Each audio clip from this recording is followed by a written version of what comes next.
We are live on YouTube, LinkedIn, and we are going to talk to you about things that are happening in Fort Collins, things that happened. Make sure to comment, engage, ask questions. I'm also on Instagram, but you can actually see some graphics, not today, but for our real estate update, which is coming on Tuesday. Every Tuesday, the first Tuesday of every month, we do a real estate market update, specifically around Fort Collins, Northern Colorado. And if you are watching on Instagram, you can really only see the graphics on YouTube or LinkedIn and Facebook. So check that out if you want. But we are going to be changing it up a little bit. We're going to start going live on Mondays at noon. We generally try to keep these on Thursday evenings between 12 to 15 minutes. I wanted to just be like super quick and get after it, get you some good information, and then go on with your life. But on Mondays, we're going to kind of leave it open-ended, a little bit more comments, engagement. We feel that there's people that would like to join, but either can join too late. So allow that to kind of take place. But jumping into 15 projects that are kind of shaping Northern Colorado. Timnath Ranch is got another filing coming in about 500 residential units. The majority of those are going to be multifamily, paired homes, townhomes, but there are a small component of single family.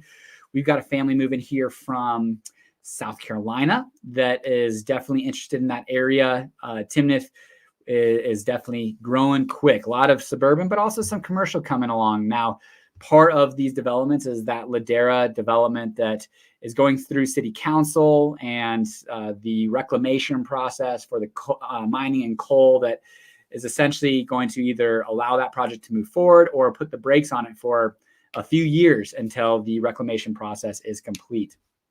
In-N-Out Burger, kind of part of that Ladera development. There's a pad site right near Costco, Weitzel, and Harmony Road that may eventually be home to another In-N-Out Burger. I am going to tell you that I have not been to the In-N-Out Burger yet in Loveland. It's not that I don't like In-N-Out Burger, not a big burger, fast food kind of guy, but I do eat Chick-fil-A all the damn time. So definitely not against fast food, but possibly an In-N-Out Burger at that Timnath area. Again, voters are going to have a say on April 2nd. We are going to be doing a podcast with my uncle, who is the mayor of Timnath, for just a couple more months. And I'm excited to hear what he has to say about his excitement for now and moving into the future of Timnath and what he's kind of looking forward to. So we've got him on the podcast February 15th, hopefully for like a mid-March release. And so that's up and coming. Let's see here. The McQuinney, the courts are going to decide on February 29th what the heck's going to happen with Centra South. If you don't know about Centra South, essentially it's a significant project, billion-dollar project that would bring a Fortune 500 company there. It looks like Hensel Phelps possibly. It's kind of the conversation. Also a Whole Foods, among other retail restaurants, and it would definitely really shape Centra South at that I-25 US 34 corridor. City Council has been sued by another group for the city of Loveland, and it doesn't look like it's a fun ordeal. But McQuinney, they've said they've already got $10 million or so dropped into this project. So, and I know a lot of people who live at kind of Johnstown area are really excited about that project because of the lack of grocery in and around that area. So we'll have to wait and see what happens there. Amazon, that 3.5 million square foot monstrosity of a building. Actually, it's not ugly by any means, but it is huge. You can see it from all over the place. Fossil Lake Ranch. I was out there showing property today, and you can just look, and it's just this massive, massive building. But they still have the inside to finish out. The outside looks pretty like almost done, but they've got to finish the inside and then start hiring and hope to be open and operating by early 2025.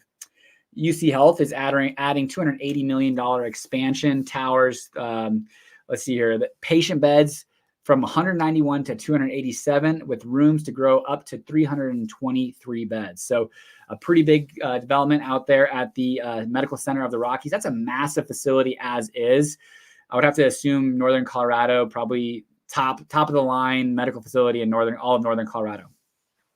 The new terminal at Fort Collins Loveland Airport, $22 million terminal, is being built, and definitely excited about that. You know, it's possibly eventually that we're going to have a commercial airline that actually sticks around. If we have a tower, a couple of terminals, and some growth, obviously, that will happen in northern Colorado. 750,000 people between northern Weld and Larimer County, projected to get to 1 million over the next 20 to 30 years. And so you'd have to assume eventually we're going to have a commercial airline that sticks around, but TBD, I guess. But that is going to be completed by September 4th, apparently. Let's see here. Also, the ranch, they're projecting potentially to build another arena. Blue Arena was just renamed from Budweiser Event Center to Blue Arena, but I would say Martin Lind has this extraordinary vision for Windsor. And on top of that, just to the south of Embassy Suites, a Bass Pro Shops is starting to break ground, or will be breaking ground and moving in there, which, you know, is huge because we've got, what is it? The Cabela's just to the south of us in Erie or near Erie, but we don't really have anything necessarily like that here. We've got Jack's, we've got Scheels, but nothing specific that people are just diehard Bass Pro Shops. I don't personally own a ball cap that has Bass Pro Shops, but I know people that do. Let's see here. Wastewater. Wellington's building a wastewater plant. I know that was a big issue with them. Their utility bills definitely were increasing, but it's going to be about $47.9 million project, and that is supposed to be open in late October. Larimer County landfill, 7 miles north of Wellington, and there's going to be a transit station. I don't know how all of this is going to work, but the expiration date for the Larimer County landfill is 2025, 2026-ish. And from there, the landfill, which was going to be built out by Republic, is probably going to be built out by somebody else. It is going to be built 7 miles north of Wellington. And then again, I'm curious how that transit center and all that good stuff works out. Future Legends continues to be built out. Man, I'll tell you what, Martin Lind just is completely shaping all of Windsor, between the ranch, between Future Legends Sports Complex, Water Valley. I mean, Windsor, it's going to be one of those, what is it? Dale Rupp, or the basketball court at the University of Kentucky. It's the arena, or like Kansas Stadium at Sunny Lubick Field at Canvas Stadium. Soon it's going to be Windsor, Colorado by Martin Lind. He's a pretty big developer there in Windsor, amongst others like McQuinney's shaping Loveland, Martin Lind shaping Windsor, as Stan Everett and the Everett family had a lot of shaping of Fort Collins. You know, there's these huge, big developers that have definitely left their imprints on these communities over the years. Fort Collins' new bilingual sustainable business program. You know, there's a barrier for people who don't speak English or speak English well enough to feel comfortable to go in and get maybe Larimer County Small Business Development Center. But there will be more options for that, because City Council, one of their priorities was our population is, you know, basically 88% white, but then there's a percent of Hispanic, and then Black and Asian, but our percent of ownership of businesses are like 95% white owned businesses. So they want to get the amount of population that is white to match how many business owners, and bilingual Hispanic to match how many Hispanic individuals are here. And by way of doing that, allowing some bilingual centers. So that is definitely something cool that hopefully individuals will feel comfortable, able, and willing to go explore that, and then start cool businesses. Because maybe what they were just waiting for was the ability to speak to somebody in their own language, to feel more confident that the information that they're getting or receiving is in fact the right information, rather than, I think this is what they said, but it's not my first language, so I'm having to make a little bit of guesses. Well, I better just not do it. So let's see here. City of Fort Collins did agree on having a citywide trash hauler. I don't know with HOAs. I can't remember with HOAs how all of that works. So I've got to do a little bit of research on that. But you can start signing up for your bins, your bin sizes. Republic is the provider. 40,000 households will be serviced by Republic.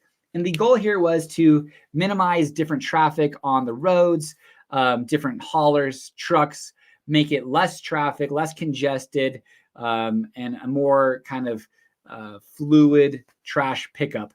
But I don't know how HOAs are involved with that. If you want to opt out of being with Republic, you have to pay an $11.10 fee to the city of Fort Collins on a monthly basis.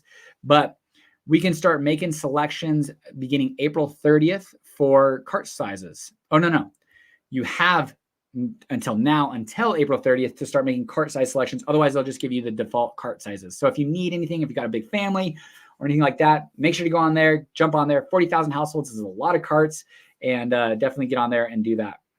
Save the Poudre is suing to stop the NIST project. Now, this is kind of what it will ultimately build out a couple reservoirs that the Army Corps of Engineers have already approved, which from my understanding, once the Army Corps of Engineers approves a project, it is not if, but when the project comes. And so these projects are going to be built, but it looks like Save the Poudre has submitted a lawsuit against the Lieutenant General Scott A. Spellman as the chief of the U.S. Army of Corps of Engineers. I mean, sounds like a pretty big name as far as I'm concerned. And I don't know, their concern is that the diversion of water will irreparably damage the city of, or the Poudre River. And it's something to take into consideration. I'm not sure, but according to the Army Corps of Engineers, they're saying, hey, the reclamation project that they will be doing while diverting is going to be more than enough to substantiate what they're needing to do. So, but that continues to be, no matter what, it'll drag out that timeline, if anything. The Inosphere, gosh, I wish I would, I'm going to be honest. We do a lot of research for these, but I forgot to look at Emily Wilson. She is at the Inosphere. She's a great employee there. She loves what she does. And she put on there that between Colorado and Wyoming, we received $160 million grant for basically entrepreneurial endeavors between like clean science and things of that nature.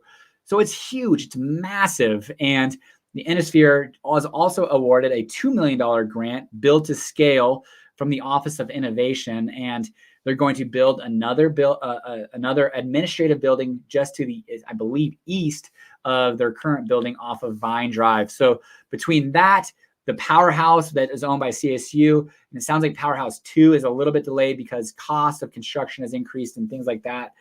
But between the Inosphere and the Powerhouse, I mean, that's just like an innovation row that is really beginning to develop that North College and Vine, and is really going to be pretty cool. I do know that I believe it's the Bohemian Foundation owns those 3 lots right there, right off of US 287. And I have to assume she's going to do something cool with that area in the future, or hold it. And who knows what she does with it, but there's going to be, that entire area is really pretty sweet as far as business goes.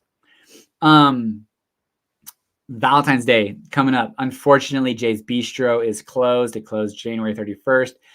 Definitely sad to see that go, but make sure you get out there, start making those reservations. Fort Collins is a growing community. You can't just walk in on Valentine's Day. I'm sure my wife's watching. I have not scheduled anything on Valentine's Day. I think it's like a Tuesday or Wednesday though. So that's a good thing, but I'm sure it might actually be a good thing. You probably can convince your significant other that, hey, let's do Valentine's Day the weekend before or Valentine's Day the weekend after. And maybe that'll offload some of that reservation type deal. But ice carvings happening in Old Town Fort Collins, February 2nd and 3rd at 4 p.m. So that's kind of cool, fun, right around the square in Old Town. And it looks like February, those days are going to be in the 40s and 50s. So pretty decent as far as all of that goes. And then other than that, you have one more weekend for the Butterfly Kisses. I took my daughter there last weekend. It was awesome, super fun and enjoyable. If you want more information, reach out and I can do that. Again, we are going to start going live, not this coming Monday, but the following Monday at 12 p.m. noon. It's just going to be more of a free-flowing conversation. Definitely hit all the things that we are hitting. One of the things that I've started watching is the planning and zoning video. It is additional amazing information on top of the city Fort Collins City Council meetings that are videoed and recorded.